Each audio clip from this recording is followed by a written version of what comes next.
Welcome to another episode of the Multifamily Collective. Today, I had an interesting topic, what I would consider a difficult topic, in that it has to do with pain.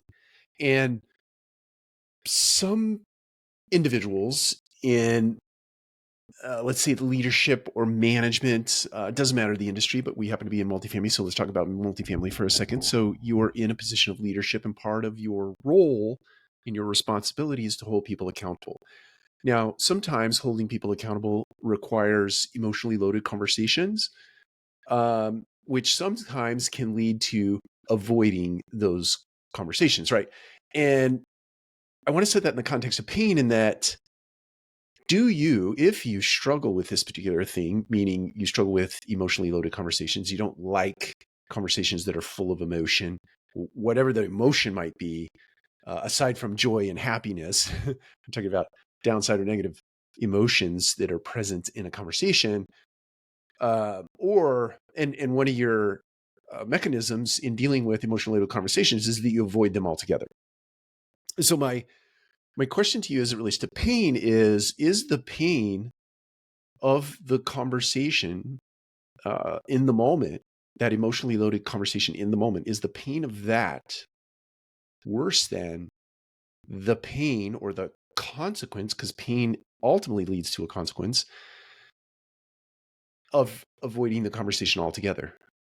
My guess is, and if the answer is not this for you, then we have some work to do, but the avoidance that leads to a real negative consequence, because you brush things under the rug, or you avoid emotionally loaded conversations altogether, at some point it manifests itself in the way of probably a downside. You lose your ability to lead, you lose your ability to manage, you lose your credibility, you lose trust, you lose there are all sorts of things that you lose when you avoid conversations that have an emotional tone to them. So you have to get yourself in a position where you can feel the pain of an emotionally loaded conversation, or feel the uncomfortable nature of that kind of conversation, and do it anyway. And if you do it often enough, you get reps in, you have these kinds of conversations, you will become good at it over time. There are lots of tips and tricks in training that we can do and coaching that we can do. And I'm happy to touch base with you on any of that.